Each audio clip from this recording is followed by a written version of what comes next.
राष्ट्रीय राजधानी दिल्ली और आसपास के क्षेत्रों में रविवार को लगातार दूसरे दिन भी झमाझम बारिश हुई। इसके साथ ही मौसम विभाग ने पूरे देश में दक्षिण पश्चिम मानसून के 9 दिन पहले पहुंचने का आधिकारिक ऐलान कर दिया है। लेकिन दिल्ली में मानसून 2 दिन की देरी से पहुंचा है। आमतौर पर पूरे देश में मानसून के पहुंचने की तिथि 8 जुलाई है। हिमाचल प्रदेश और पंजाब समेत लगभग पूरे देश में अगले 7 दिनों तक मूसलाधार बारिश होने की संभावना है और रेड से लेकर येलो अलर्ट तक जारी किया गया है। भारत मौसम विज्ञान विभाग के अनुसार मानसून रविवार को राजस्थान, पश्चिमी उत्तर प्रदेश और हरियाणा के शेष भागों और पूरी दिल्ली को कवर कर लिया है। 2020 के बाद से पहली बार मानसून समय से इतना पहले पूरे देश में पहुंचा है। 2020 में यह 26 जून तक पूरे देश को कवर कर लिया था। इस साल 1 जून के तय समय से एक हफ्ता पहले 24 मई को ही केरल पहुंच गया था। मानसून के प्रभाव से अगले 7 दिनों के दौरान उत्तर पश्चिम, मध्य पूर्व और पूर्वोत्तर भारत में मूसलाधार बारिश जारी रहने की संभावना है। सोमवार को झारखंड के कुछ क्षेत्रों में अत्यधिक भारी बारिश हो सकती है। भारी बारिश और भूस्खलन के कारण यमुनोत्री राजमार्ग को भारी नुकसान हुआ है और 4 जगहों पर यातायात करीब 10 घंटे तक ठप रहा। यमुनोत्री धाम की यात्रा पर आए 850 श्रद्धालु रास्ते में फंस गए हैं। प्रशासन ने उन्हें सुरक्षित स्थानों पर रोका है।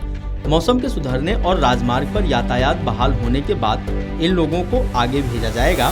गंगोत्री से लौट रहे श्रद्धालुओं को ऋषिकेश, देहरादून की ओर भेजा जा रहा है। हरियाणा और पंजाब के संयुक्त राजधानी चंडीगढ़ समेत कई क्षेत्रों में मूसलाधार बारिश हुई। इसमें तापमान में गिरावट आई है और लोगों को उमस भरी गर्मी से राहत मिली।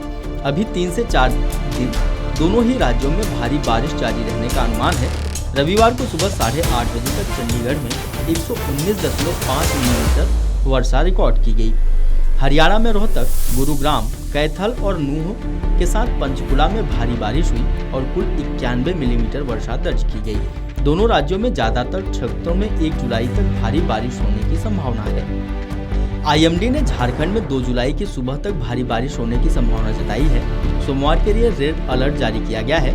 रांची समेत पूरे प्रदेश में भारी बारिश हो रही है।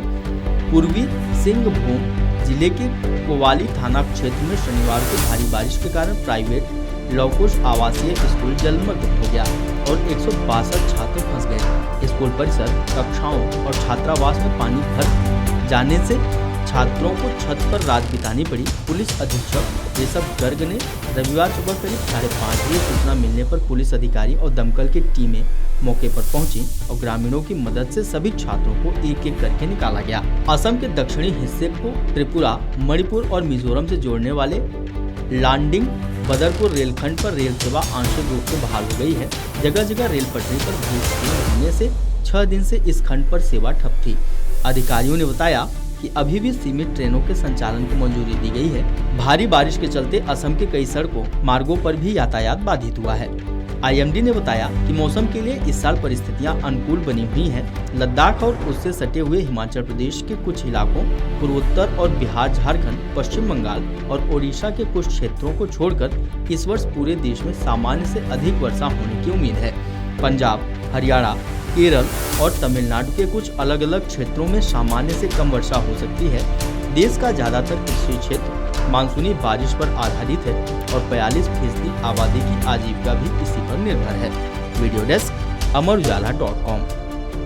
अगर आप ये वीडियो YouTube पर देख रहे हैं तो हमारे चैनल को सब्सक्राइब कर बेल आइकन दबाएं और Facebook पर देख रहे हैं तो हमारे पेज को लाइक करें।